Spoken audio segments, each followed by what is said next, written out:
ओ मन में है विश्वास, पूरा है विश्वास, हम होंगे कामयाब एक दिन।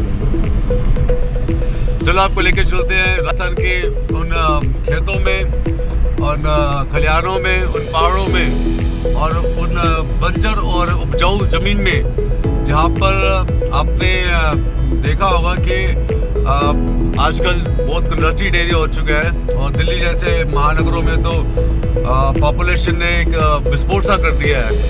ऐसे में शांति के लिए अगर दिल्ली से बाहर निकला जाए तो राजस्थान में एक बहुत अच्छी जगह है, यहाँ पर शांति मिलेगी और फ्रेशनेस मिलेगी। और आज हम बात करेंगे यहाँ के किसानों से और खेती बाड़ी करते हैं, कितने मेहनत से वो अनाज उगाते हैं, जिस अनाज को हम अपने घरों में ऑर्डर करके राशन में मंगवा लेते हैं और सोचते हैं कि ये तो बस हमने मंगाया और आ गया, लेकिन उसके पीछे कितनी मेहनत होती है उन किसानों की।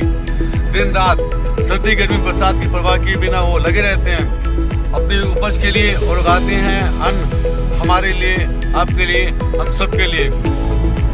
आगे हम चलेंगे, एक किसान से बात करेंगे। किसान का नाम क्या नाम है? रमेश सिंह। किसान रमेश सिंह से बात करेंगे जिन्होंने खेती के साथ साथ में और भी बहुत उपाय किए हुए हैं, जिसमें बकरी भैंस पालन भी है और घोड़ी भी पाल रखी है। उन्होंने बताया था, हमने सुना है कि उन्हें घोड़ी भी पाल रखी है, बड़ी सुंदर सी है जो कि बच्चा देने वाली है। उसके बारे में भी जानेंगे और घोड़े की विशेषताओं के विषय में भी उनसे बात करेंगे, क्योंकि उन्होंने काफ़ी कुछ बताया था हमारे को फ़ोन पर। अब हम उनसे पर्सनली जानते हैं, लेकर चलते हैं आपको, चलिए।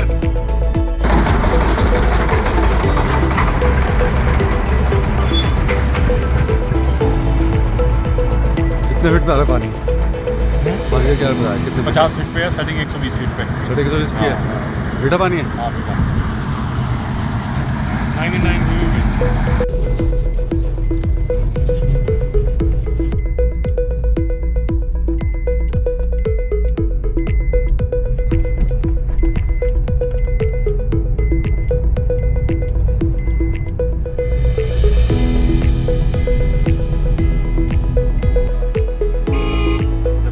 बना, उसके बाद भुजिया वाला में सुना सबने भूल गया कितना घूम के आना पड़ता था। भाई साहब क्या बोगे यहाँ पर? क्यों?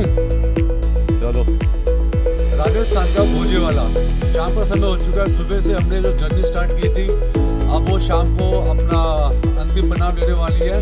लेकिन जो किसानों की समस्याएं आती हैं उनके विषय में कोई जानता नहीं है। आपने देखा होगा कि अभी पीछे लोगों ने किसान को, क्योंकि बचपन से हम सीखते आ रहे हैं, किसान को अन्नदाता बोलते हैं, लेकिन वो अन्नदाता कितना प्रयास करता है, कितनी मेहनत करता है, तब जाकर वो अन्न हमारे तक पहुँचता है। हमारे पीछे आप देख रहे हैं यहाँ के किसान हैं, बहुत बड़े किसान हैं और इन्होंने अभी तक जो हमें बताया है वो हम आपको डायरेक्ट रूप से बात करवाते हैं। और इन्होंने पशुपालन के बारे में भी ये बहुत कुछ जानते हैं। इन्होंने अपनी एक घोड़ी भी पाल रखी है, जिसके विषय में हम आपको बताएंगे। सबसे पहले हम आपको लेकर चलते हैं सिराज के पास में और बात करते हैं जो हमारे प्रश्न है। आइए,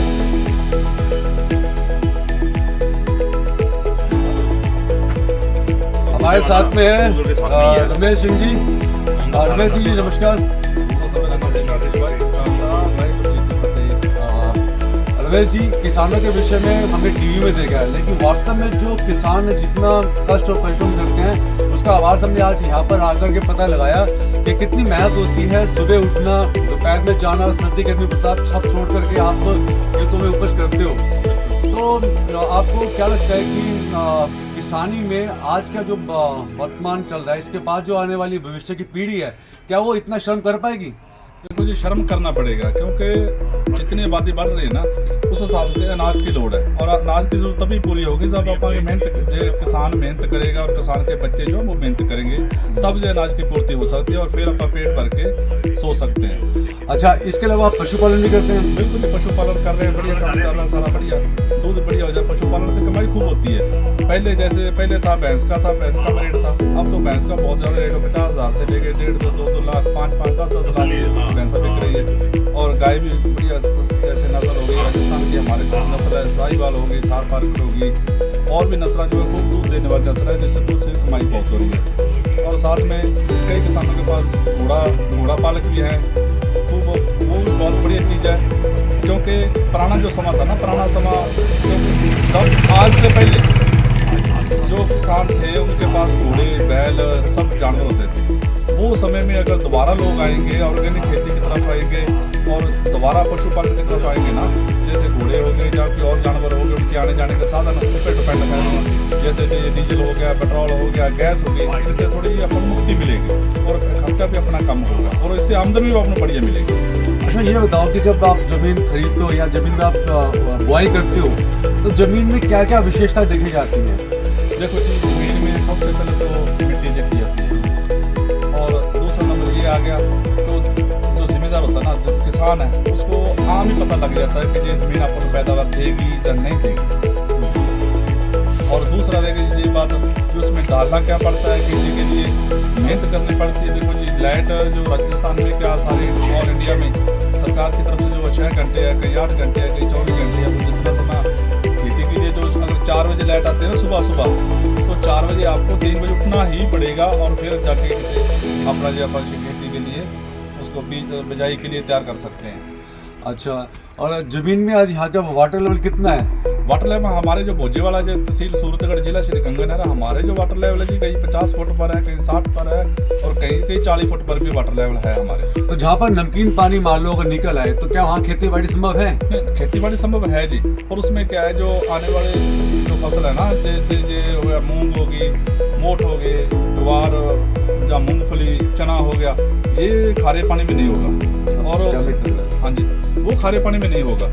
और जो सिर्फ हाड़ी वाली फसल है जैसे जौ होगी, गेहूँ हो गया, सरसों होगी, वो नमकीन पानी से हो जाता है। और उसके लिए क्या है 2-3 साल बाद फसल में आपको सल्फर तो देना ही पड़ता है और साथ में जो जिप्सम वगैरह होता है ना वो डालते रहो तो खारे पानी का नुकसान भी नहीं।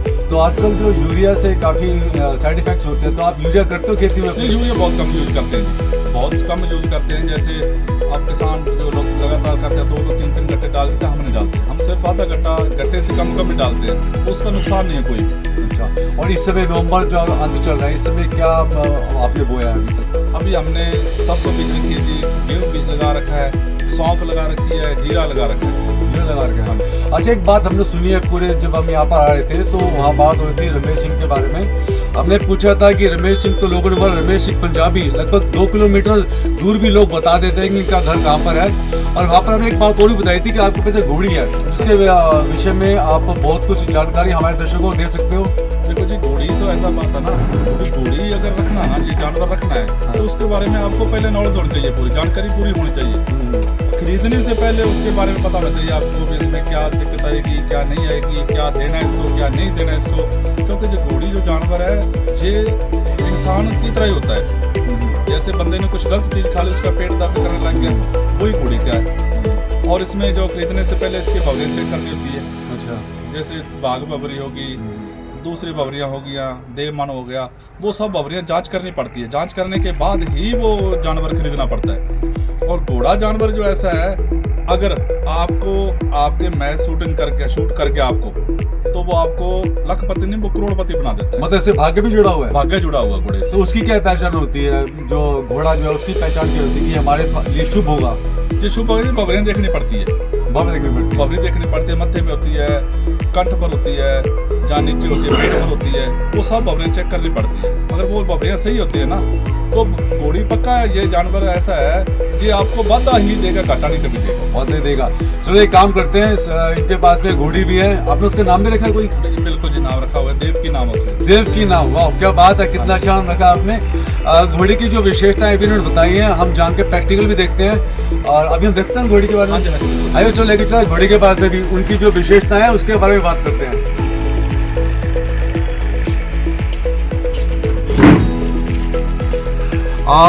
अभी हमारे साथ में जो रमेश जी खड़े हुए थे वो अपनी घोड़ी को बाहर लेने गए क्योंकि शाम का समय हो चुका है और लाइट बहुत कम है, और जो विशेषताएं आपको बतानी है घोड़ी की उसके लिए प्रकाश रोशनी चाहिए होगी।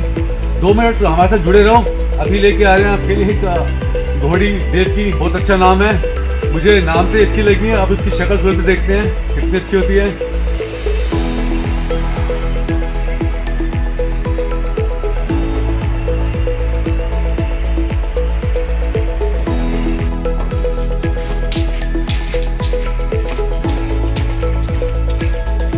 पीछे अब देख रहे हैं कि चूल्हे में खाना बन रहा है और एक मैडम खाना बना रही है। क्या बना रहे हो जी आप? साग की सब्जी, जो कि बहुत फेवरेट है और हेल्दी फूड भी है। हाँ, तो जिस घोड़ी के बारे में बात करते हैं, घोड़ी ये है देव की। आप थोड़ा कैमरा में पास आ जाओ।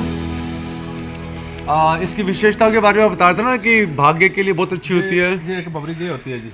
अच्छी भव्य है। हाँ जी। कैमरा में आ रही है क्लियर? अगर ये आंखों से नीचे है ना जी, अगर ये आंख से नीचे है तो इसको आंसू डाल बोल देते हैं, वो सही नहीं होती। ठीक है जी। और इसके देमन होता है यहाँ पे, तो इसके तो नहीं है पर होता है घोड़ियों के। अगर वो घोड़ी मिल जाए तो वो सबसे बेस्ट होती है। तो इसकी उम्र अभी कितने साल की हो चुकी है? उम्र 9 साल की हो गई है। 2 साल की हो चुकी है ये। और ये बच्चा कब देती है? ये बच्चा 11.5-12 महीने ले लेती है। 12 महीने बच्चा से देती है। ओह वाओ, क्या बात है। फोटो खिंचाना चाहती है ये भी हमारे साथ में। तो थैंक यू वेरी मच, आपने जो हमारे जानकारी बढ़ाई है, दर्शकों के पास संदेश पहुंचा है। और विशेषकर ये जो घोड़ी है देव की, ये कितनी क्यूट है, देखो ना, आप खुद ही प्यार करने के लिए आ रही है। और बेस्ट ऑफ लक। और मैं चाहता हूँ कि आपका जो ये अभी घोड़ी का जो बच्चा आएगा वो आपके लिए शुभ हो। ठीक है, जुड़े हमारे साथ, देखते रहिए आपका अपना channel UT National News. Oh wow, bye. 2 दिन की हमारी राजस्थान की जर्नी आज लास्ट डे है। आज सुबह हमने दिल्ली का रूट पकड़ लिया है, शाम तक हम दिल्ली पहुंच जाएंगे। और इस 2 दिन की जर्नी में राजस्थान का 1/4 भाग हमने कवर करने का प्रयास किया था। मज़ा भी आया, थोड़ी सी कहीं सजा भी मिली। धूल मिट्टी का भी सामना करना पड़ा। और दिल्ली की अपेक्षा के राजस्थान में अभी भी वातावरण में उतनी ठंडक नहीं है, उतनी शीतलता नहीं है। अब देख रहे हैं कपड़े उतारने पड़ गए हैं। कल दिन में थोड़ा सा ठंड था, लेकिन आज फिर से गर्मी हो गई है। जबकि आज 30 तारीख है ना, आज 30 नवंबर है, end of the month, last day है। बट अभी भी यहाँ पर कुछ ऐसी ठंडक नहीं है कि जैसे दिल्ली में देखने को मिलती है। एनीवेज, अगली बार मिलते हैं किसी और राज्य में कोई और नई न्यूज़ लेकर के।